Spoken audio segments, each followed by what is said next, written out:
Sir ನನಗೆ ದರ್ಶನ್ ಅಭಿಮಾನಿಗಳು ಆ ಪ್ರಕರಣಕ್ಕೆ ಸಂಬಂಧಪಟ್ಟ ದೋಷಾರೋಪಣಾ ಪತ್ರ ಪೂರ್ತಿ ಒಂದು ಪ್ರತಿನ ತಂದುಕೊಟ್ಟು ಸರ್ ದರ್ಶನ್ಗೆ ತುಂಬ ಅನ್ಯಾಯ ಆಗಿದೆ ನಮ್ಗೆ ಅನಿಸ್ತಾ ಇದೆ. ದಯವಿಟ್ಟು ಇದನ್ನು ಒಂದು ಅಧ್ಯಯನ ಮಾಡಿ ಯಾವ ರೀತಿ ಅನ್ಯಾಯ ಆಗಿದೆ ಅನ್ನೋದು ನೀವೇ ಪರಿಶೀಲನೆ ಮಾಡಿ ಅವ್ರಿಗೆ ಅನ್ಯಾಯ ಆಗಿದೆ ಅಂತ ಕಂಡು ಬಂದು ಸರ್ ನ್ಯಾಯ ಕೊಡಿಸ್ಕೊಡಿ ಹಾಗೆ ಅಂತೇಳಿ ನನಗೆ ಮನವಿ ಮಾಡಿಕೊಡ್ರದ. ನಾನು ಏನು 3991 ಪುಟಗಳ ದೋಷಾರೋಪಣಾ ಪತ್ರ ಇದೆ ಮೊದಲು ಹಾಕಿದ್ದು. ಆ ದಾಖಲೆಯನ್ನು ಪರಿಶೀಲನೆ ತುಂಬ ಆಶ್ಚರ್ಯಕರ ಹಲವಾರು ವಿಚಾರ ಬಂತು.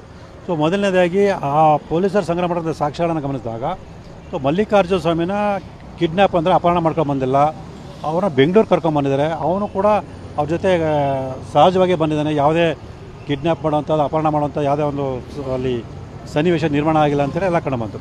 ಸೊ ಎರಡನೇದಾಗಿ ಅವ್ರನ್ನ ಕೊಲೆ ಮಾಡೋ ಉದ್ದೇಶದಿಂದ ಈ ಆರೋಪಗಳ ಸಂಚು ರೂಪಿಸಿ ಆತನ ಅಪಹರಣ ಮಾಡ್ಕೊಂಡು ಬಂದಿದ್ದ ಹೇಳ್ತಾರೆ. ಆದರೆ ಅವರು ಪೊಲೀಸರು ಸಂಗ್ರಹ ಮಾಡಿದ ಸಾಕ್ಷ್ಯಗಳನ್ನು ನೋಡಿದಾಗ ಅವನ್ನ ಕೊಲೆ ಮಾಡೋಕರ ಉದ್ದೇಶದಿಂದ ಆರೋಪಗಳೆಲ್ಲರೂ ಕೂಡ ಸಂಚು ಮಾಡಿ ಆತನ ಕರ್ಸ್ಕೊಂಡ್ರೆ ಎಲ್ಲೂ ಕರವಲ್ಲ ಅಲ್ಲಿ